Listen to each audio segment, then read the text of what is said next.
సంగారెడ్డి జిల్లా మొగడంపల్లి మండల్ ధనశ్రీ గ్రామ పంచాయతీ పరిధిలో జూన్ 19వ తేదీ ప్రభుత్వ ఉన్నత పాఠశాలను సందర్శించిన మాజీ SP corporation chairman why Narottam పరిశీలించడం జరిగింది. ప్రధానోపాధ్యాయులు ఉపాధ్యాయ బృందం వారు వంట సిబ్బంది మరియు విద్యార్థులతో మాట్లాడి వారి సమస్యలను అడిగి తెలుసుకున్నారు. మన ఊరు మనబడి పథకం కింద ధనశ్రీ ప్రభుత్వ ఉన్నత పాఠశాల భవనాన్ని 3 సంవత్సరాల క్రితం తొలగించి మన ఊరు మనబడి పథకం కింద 1,45,00,000 రూపాయలతో కొత్త భవనాన్ని మంజూరు చేశారు.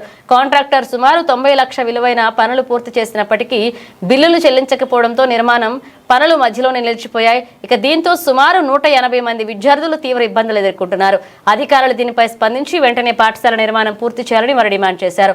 కార్యక్రమంలో స్థానిక సర్పంచ్ లక్ష్మీ మాణిక్, మాజీ సర్పంచ్ శంకర్, నాయకులు ఎస్ గోపాల్, ఎం మల్లేశం, మేఘనాథ్, ఎం జైపాల్, పవన్ రాథోడ్ పాల్గొనడం జరిగింది.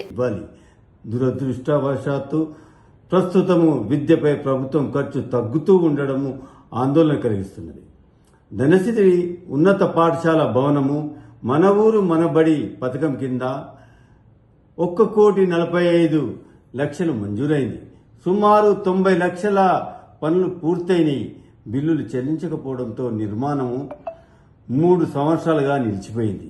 ఫలితంగా దాదాపు 180 మంది విద్యార్థులు తీవ్ర ఇబ్బందులు పడుతున్నారు.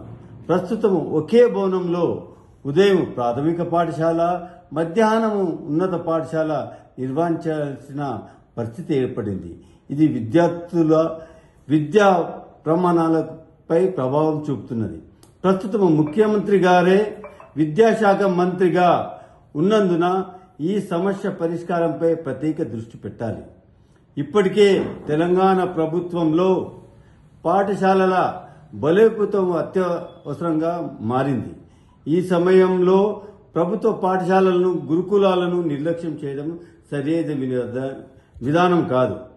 బీఆర్ఎస్ ప్రభుత్వం ప్రారంభించిన మన ఊరు మనబడి కార్యక్రమము మరియు గురుకులాల వేలాది మంది విద్యార్థుల జీవితాలను మార్చాయి. వాటిని మరింత బలోపేతం చేయాల్సింది పోయి నిర్లక్ష్యం చేయడం బాధాకరం. అదే సమయంలో ఇంటిగ్రేటెడ్ స్కూల్స్ పేరుతో ప్రభుత్వం తీసుకుంటున్న నిర్ణయాలపై ప్రజల్లో అనేక సందేహాలున్నాయి. గురుకులాలను బలహీనపరచకుండా ప్రభుత్వ విద్యను మరింత బలోపేతం చేయాలని ప్రభుత్వాన్ని డిమాండ్ చేస్తున్నాం. మధ్యాహ్న భోజన పథకం నిర్వహిస్తున్న సిబ్బందికి బిల్లులు సకాలంలో చెల్లించి తగిన నిధులు విడుదల చేయాలి. ధనశ్రీ పాఠశాల పెండింగ్ బిల్లులను వెంటనే విడుదల చేసి నిర్మాణ పనులను పూర్తి చేయాలి. రాష్ట్ర వ్యాప్తంగా నిలిచిపోయిన మన ఊరు మనబడి పనులను పునఃప్రారంభించాలి. విద్యార్థుల భవిష్యత్తుతో రాజీ పడకూడదు. ధనశ్రీ విద్యార్థులకు న్యాయం జరగాలి.